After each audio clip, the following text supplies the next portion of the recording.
Welcome to our deep dive into the 7 habits of highly effective people. Ah, a classic. Right. So you might be like brushing up on this, getting ready for a big meeting, or just kind of curious what all the buzz is about. Well, it stood the test of time, hasn't it? Definitely. And today, we're going to get into the meat of it, not just a quick summary. What's fascinating is how Covey doesn't just give you like a to-do list, Yeah. He gives you this whole framework for thinking differently, not just doing things differently. And that all starts with paradigms, right? He talks about this optical illusion. Oh, the old woman, young lady one. Yes. I remember seeing it for the first time like, whoa, mind blown. It's a perfect illustration of how two people can look at the exact same thing Right. and see totally different things based on their existing paradigms, their mental models. And he makes this distinction between what he calls the personality ethic, all the quick fixes and surface level stuff, versus the character ethic, which is about building your life on principles like integrity, fairness, the real deal. It's easy to get caught up in those quick fixes, though. Like, if I just learn this one communication trick, I'll be set. But Covey's saying that's not going to cut it. For real, lasting change. So how do we shift our paradigms? I mean, these are pretty deep-seated ways of seeing the world, right? He talks about paradigm shifts, those aha moments when you suddenly see things in a whole new light. Okay, yeah. And he suggests we can actually trigger these shifts by being open to new information, challenging our assumptions, even pushing ourselves out of our comfort zones a bit. He also introduces this concept of the PPC balance. Ah, the goose and the golden eggs. Yeah. When I first read that, I was like, okay, where is he going with this? Yeah, it's a bit unexpected. But it's actually such a powerful analogy, isn't it? Absolutely. The golden eggs represent the results we want. The success, the happiness, the whole shebang. Right. But the goose, our capacity to produce those results, often gets neglected in the process. And I think we've all been there, burning the candle at both ends. Oh. Pushing ourselves to the limit for a deadline or a goal, and then wondering why we're burnt out. It's like we're sacrificing our health, our relationships, our well-being, all for those golden eggs. And ironically, that often leads to, diminishing returns in the long run. Exactly. We wear ourselves down, and then we can't even produce those golden eggs anymore. So how do we strike that balance? What are some practical things we can do to take care of the goose? Covey doesn't give a strict formula. Right. But he really emphasizes prioritizing physical and mental health, investing in relationships, and continuous learning. It's recognizing that our capacity to produce those results is an asset, something to be nurtured.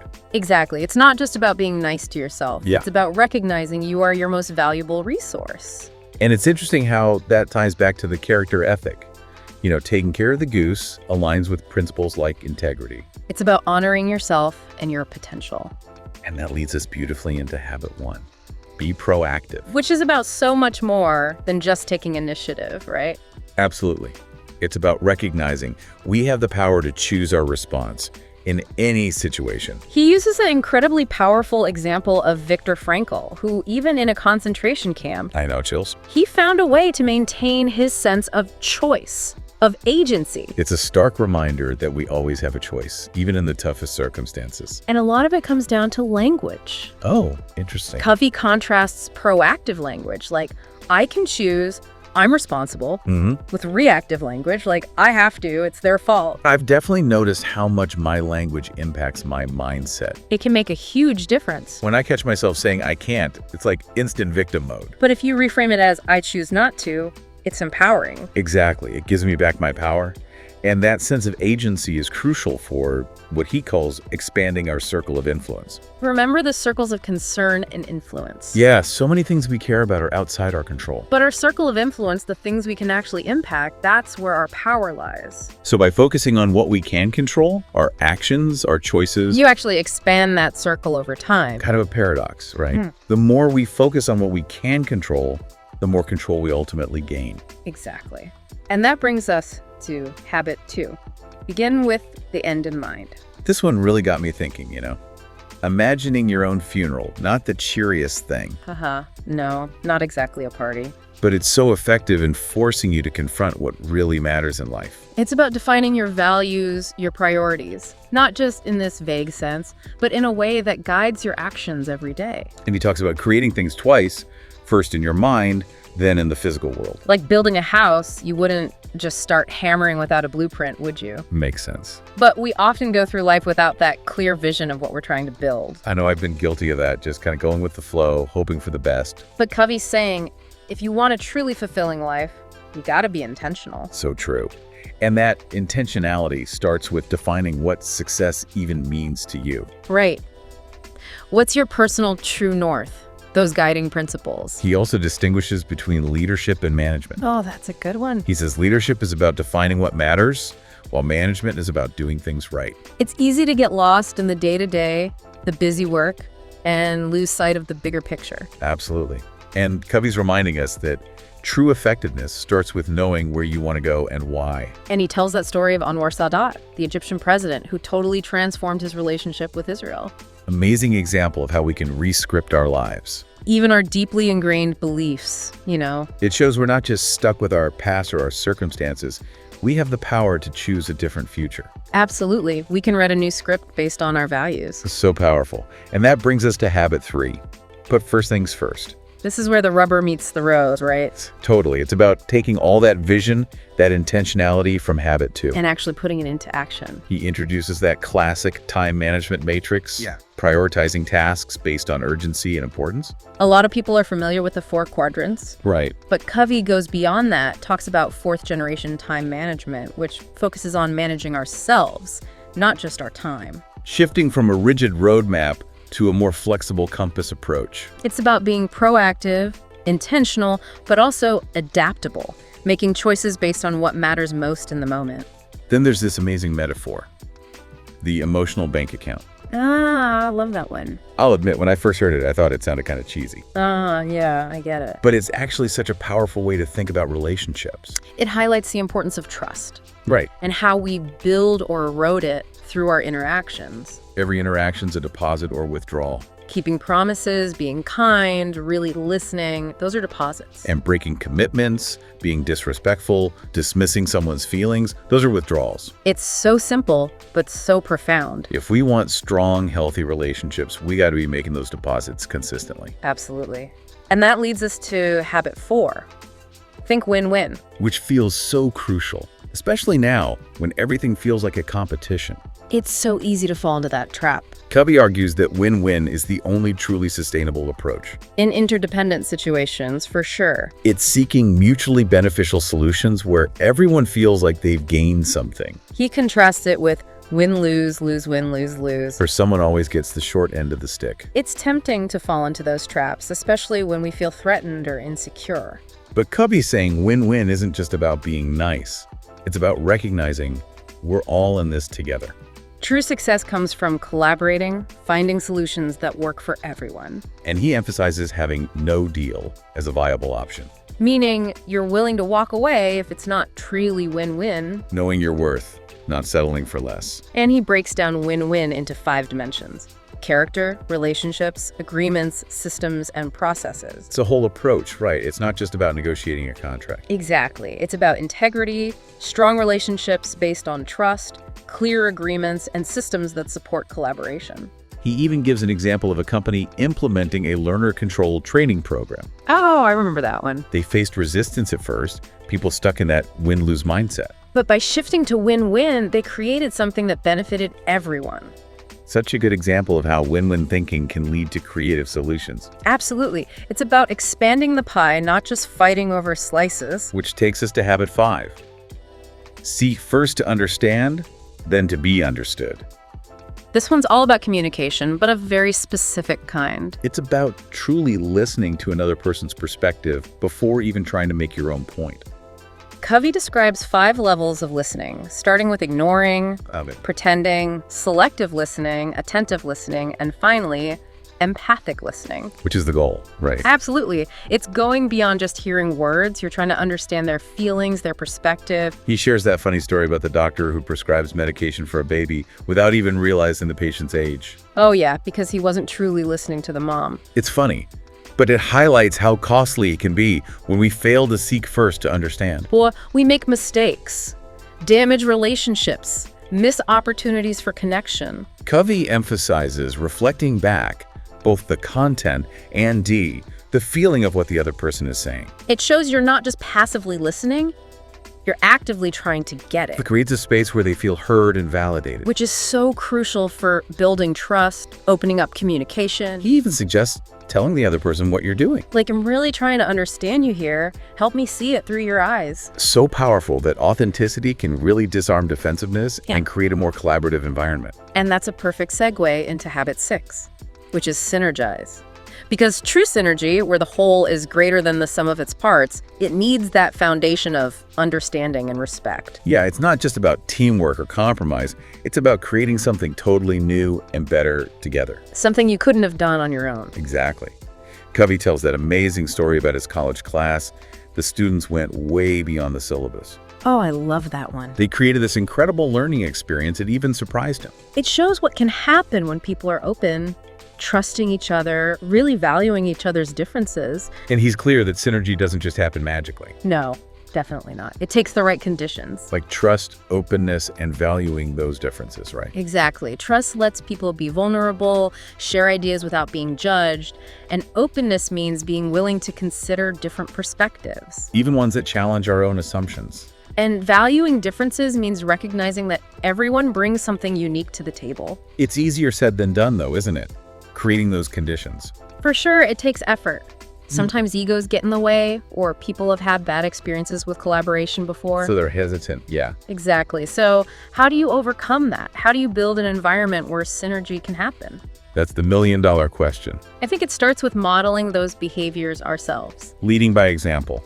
Being the one who listens with empathy, seeks to understand, is open to new ideas. Creates that safe space for others to do the same. And celebrating when synergy does happen, recognizing that collective brilliance. And that brings us to the final habit. Habit 7, sharpen the saw. All about self-renewal, investing in yourself to keep growing and being effective. He talks about the 4 dimensions: physical, spiritual, mental, and social emotional.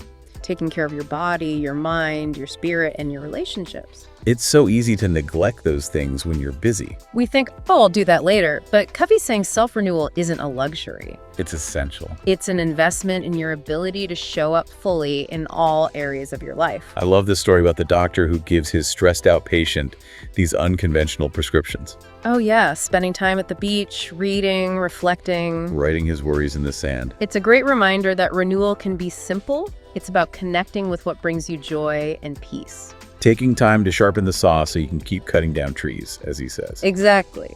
So, thinking about our deep dive into the 7 habits so far, what's really stood out to you? Honestly, what strikes me is how interconnected these habits are. It's not just a random list of tips. It's like a spiral staircase, each step builds on the last. And habit 7, sharpen the saw, it's like the maintenance you need to keep climbing that staircase. Right. You can't keep going if you're running on empty. I'm also really intrigued by what Covey says about scripting others. Oh, interesting. What about that caught your attention? Just thinking about how we influence people, sometimes without even realizing it. He's talking about how we all play a role in shaping the paradigms and self-perceptions of those around us. It's like we're all holding up mirrors to each other, reflecting back who we believe that person is or can be. And just as we can be proactive in our own lives, we can be intentional about how we script others. For example, a manager who micromanages and criticizes constantly. They're scripting a narrative of inadequacy for their employees. But a manager who empowers their team recognizes their contributions. They're scripting a narrative of competence and growth. It reminds me of some teachers I had, the ones who believed in me even when I doubted myself. They saw potential in you that you maybe hadn't even seen yet. And that's the power of positive scripting. Absolutely. And it goes beyond our professional lives. It's our partners, our kids, our friends, even strangers we encounter. Every interaction's a chance to script a more positive story. And it ties back to that abundance mentality. The belief that there's enough success, enough happiness to go around. It's seeing the world as a place of possibility where we can all thrive. Now, it's important to acknowledge that Covey's work has its critics. Right. Some find it oversimplified or preachy. It's true, and some might find his focus on character a bit old-fashioned. But I think it's important to consider the context he was writing in.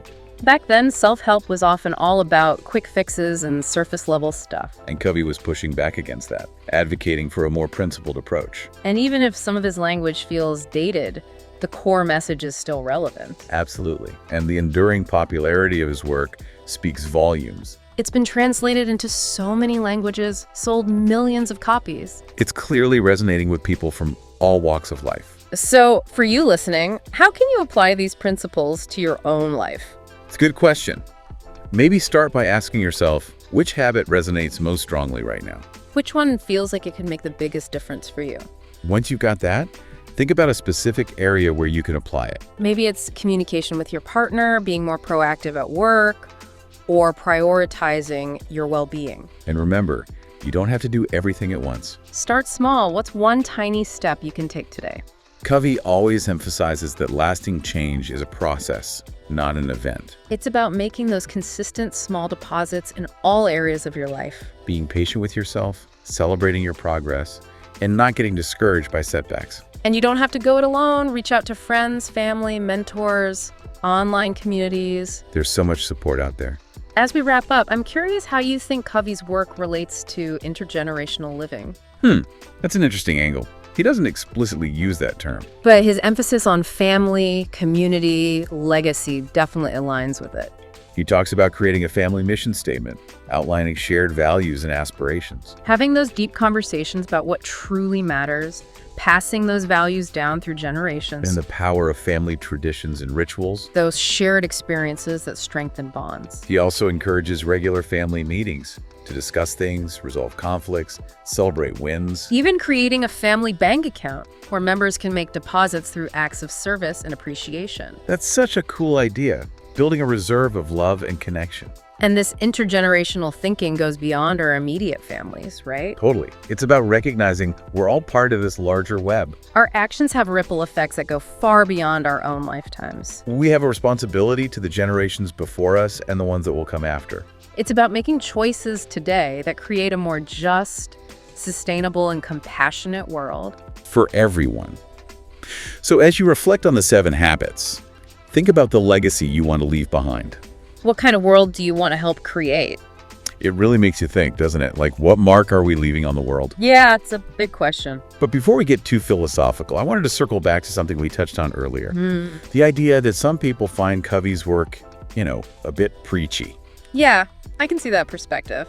Especially some of the language around character. It can feel a bit, moralistic maybe, to a modern audience. I wonder if it comes from a misunderstanding of what he means by principles. That's a good point. Because sometimes people hear principles and they think rigid rules. Right, like a set of commandments you have to follow. But Covey's talking about something deeper, something more like natural laws. Like gravity. You can't just choose to ignore gravity. It has consequences. Exactly. And he argues there are similar principles that govern human effectiveness. Things like fairness, integrity, honesty. They're not just morals.